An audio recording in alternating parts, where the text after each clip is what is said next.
Okay, so my problem with the Cincinnati conversation thus far, and I prefer to name names, and I don't have them at the ready, but it seems like your usual suspects of ESPN talking heads, athletic writers, CBS, whoever. I don't know. I don't think Banner Society is still a thing, right? That's gone. I have no idea. Whatever. The conversation seems to be centered around who Cincinnati has played, who Cincinnati will played, and what final scores looked like, as opposed to talking about Cincinnati themselves, as opposed to talking about who Cincinnati is, who the players are, who the coaches are, what they've looked like in positive ways, what they've looked like in negative ways specifically. And those stories don't seem to exist for whatever reason. I guess people just read more stories about saying G5s don't belong in or G5s belong in, give them a chance. And it's just this more high-level conversation rather than specifically talking about the Bearcats, right? That like, oh, this is who they've beaten, this is who they haven't looked that impressive against, whatever. But the actual conversation about Cincinnati is fascinating, right? To me. I don't know if it is to you. Oh, it's incredibly fascinating. And I think what I find fascinating about the initial batch of rankings here, first off, it's not surprising. I'm not at all surprised by that. Of course not. The playoffs I don't totally exist to put Cincinnati or teams like Cincinnati in. Exactly. Yeah. I totally get the outrage from people who either are Cincinnati fans or just want to see them in the playoff. Like, I get it. I totally get it. I get it from Cincinnati fans. I don't get it. The outrage externally, because nobody's actually talking about the Bearcats. They're just talking about the idea of the Bearcats in the playoff. Right. That's right. What I'll say is this. You can already see them laying the groundwork for the old anti-Boise State argument. Sure. And that is exactly what you described before.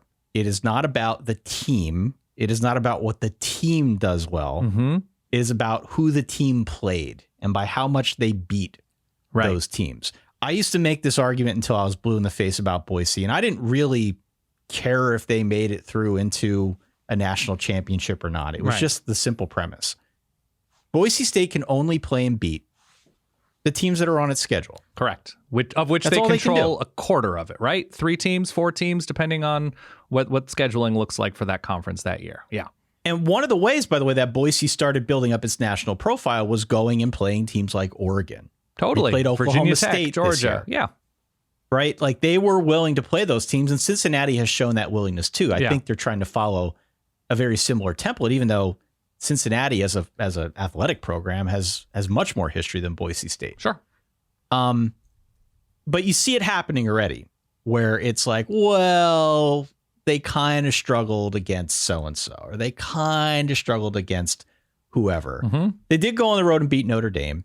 By the time this thing is all said and done, they will probably be undefeated.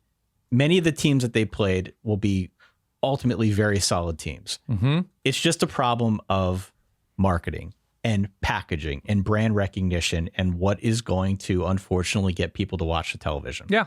And nerds like you and I would be thrilled if Cincinnati made it in. We would be thrilled to see, I don't know, a rematch against Georgia. Let's see how they do this year. See, I don't know if thrilled is, I'd be intrigued. I'd for sure be intrigued. Sure. Yeah.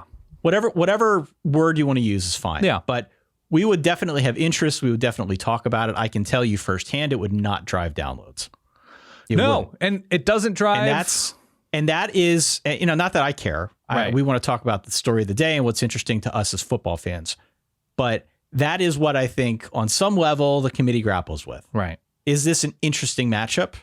That definitely has, they don't say that part out loud, but is this an interesting matchup that people will watch? Totally. It has to be in the back of their minds. Right. It has to.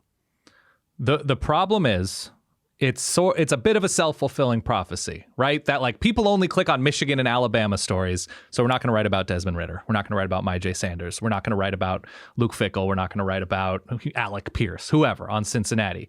And so everything, they have bigger alumni bases. They, people have more opinions about Jim Harbaugh. So they click on Jim Harbaugh stories, whatever. So the actual awareness of who Cincinnati actually is not amazing. And I don't know if there's a very specific way beyond having a Lamar Jackson or Johnny Manziel caliber quarterback that you have to watch every week because you're like, oh my God, this guy's putting up video game numbers.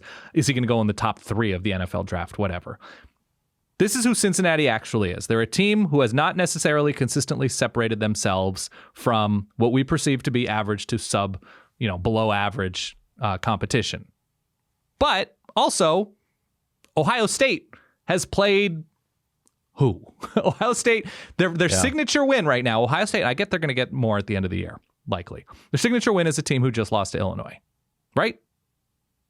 And then they played a whole bunch of nobody, and the other good team they played, they lost to at home. And the thing is with Cincinnati, they play defense probably better than 98% of teams do anything, right? Yeah. If you actually had to wager your own dollars, what percentage of Power 5 teams would you bet on to beat Cincinnati straight up on a neutral field?